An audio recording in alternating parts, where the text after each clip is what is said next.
Senior सहाफ़ी और तज़ियाकार सुहेल वड़ाइच के मुताबिक बकरियों की जंगल में अहमियत ही क्या है। बकरी की बैं बैं कौन सुनता है। बिला आखिर वही हुआ जिसकी तवक्को की जा रही थी।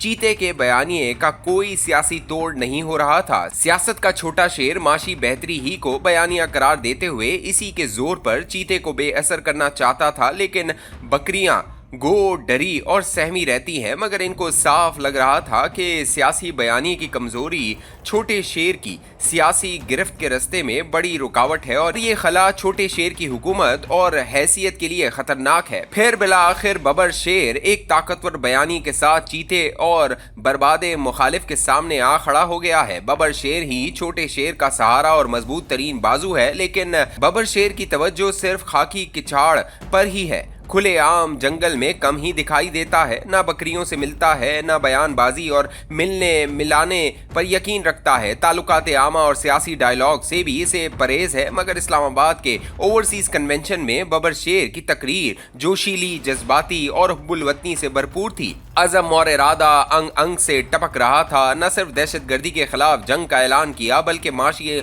आदादो शुमार और फिर मुस्तकबिल के माशी अहदाफ यानी G20 और G10 में पाकिस्तान की शिरकत और मादनी वसाइल की खोज से 3 साल के अंदर 125 अरब डॉलर के कर्जे उतारने का वादा करके एक नई उम्मीद पैदा कर दी। वैसे तो पहले भी इस मुल्क में दो ही फरीक थे, एक चीता और दूसरा बबर शेर। छोटा शेर और पिपले हाथी सब बबर शेर के पीछे ही छुपे हुए हैं। गोया अब असली फरीक बबर शेर पूरी ताकत से चीते के सामने आ गया है। अपने बयानिए के साथ जोश और जज्बे के साथ जंग अब असली फरीकों के दरमियान है। इत्तेहादी चीते के हों या बबर शेर के, वो आहिस्ता आहिस्ता गैर मुतल्लिक होते जा रहे हैं। माँ सिवाय इसके कि शेर और पिपले हाथी सियासी बयानी और कारकर्दगी में कुछ खास कर दिखाएं। माजी की तारीख ही मुस्तकबिल को समझने में मदद करती है। जनरल ज़ियाउल हक ने मार्शल लॉ लगाया तो कौमी इत्तेहाद से मदद मांगी। भुट्टो की फांसी तक यानी सिर्फ 2 साल तक कौमी इत्तेहाद के नाज नखरे बर्दाश्त किए, इन्हें काबीना में शामिल किया। मगर भुट्टो को फांसी देकर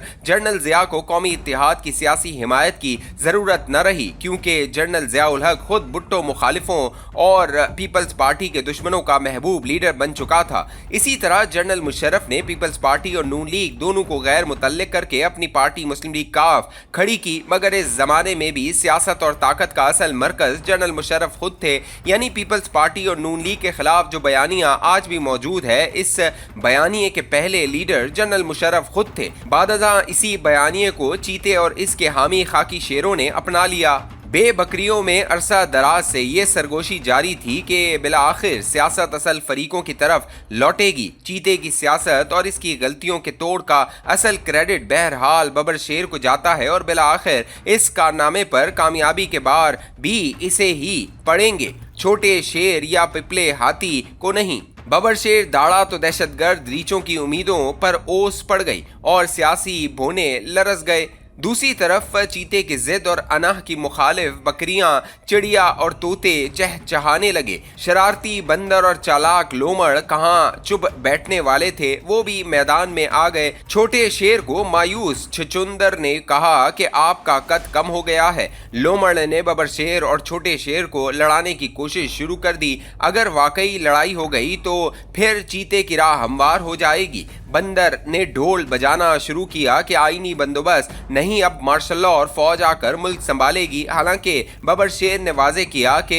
हार्ड स्टेट का मतलब आईनी बंदोबस्त के तहत तमाम इदारों की बेहतरीन कारकर्दगी है।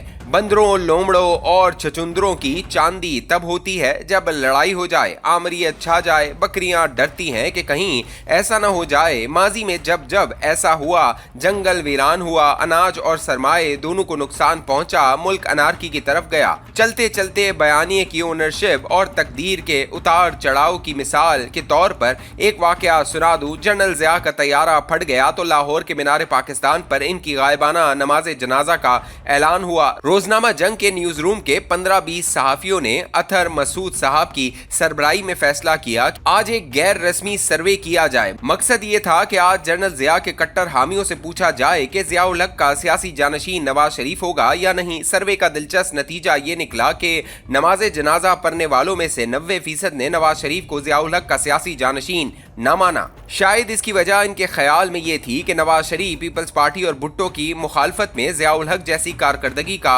हामिल नहीं। नवाज शरीफ के इमेज मेकर्स ने इस कमजोरी को जान लिया और 1988 के इलेक्शन से पहले इस तरह की खबरें शाया करवाई गईं। अल जुल्फिकार के निशाने पर पहला सियासतदान नवाज शरीफ है। नवाज शरीफ अपने दोनों बेटों को फौजी बनाएंगे। नवाज शरीफ मेड इन पाकिस्तान है और Benazir Bhutto darling of the West है। ऐसी खबरों की मुसलसल अशात ने राय आमा पर जबरदस्त असर डाला और बजाय ज़ियाउल हक के बेटे एजाजुल हक के भुट्टो मुखालिफों के लीडर नवाज शरीफ बन गए और फिर कई साल तक वो इसी बयानिए पर कायम रहे और पीपल्स पार्टी के मुखालिफ वोट बैंक पर फतहयाब होते रहे, जब तक के चार्टर ऑफ डेमोक्रेसी के बाद इनका बयानिया और सोच यकसर तब्दील हो गई। इस मिसाल से जाहिर होता है कि क्या बयानिया भी बदल सकता है और बयानिए की ओनरशिप भी शर्त सिर्फ कोशिश है। बेबकरी की बैं बैं ये पैगाम दे रही है कि ये मुल्क और ये तस्वुराती जंगल मजीद लड़ाइयों का मुतामिल नहीं हो सकता। बबर शेर को शेरों और हाथियों को साथ रखना है और दूसरी तरफ चीते और इसके साथियों के लिए भी बेहतर रास्ता यही है कि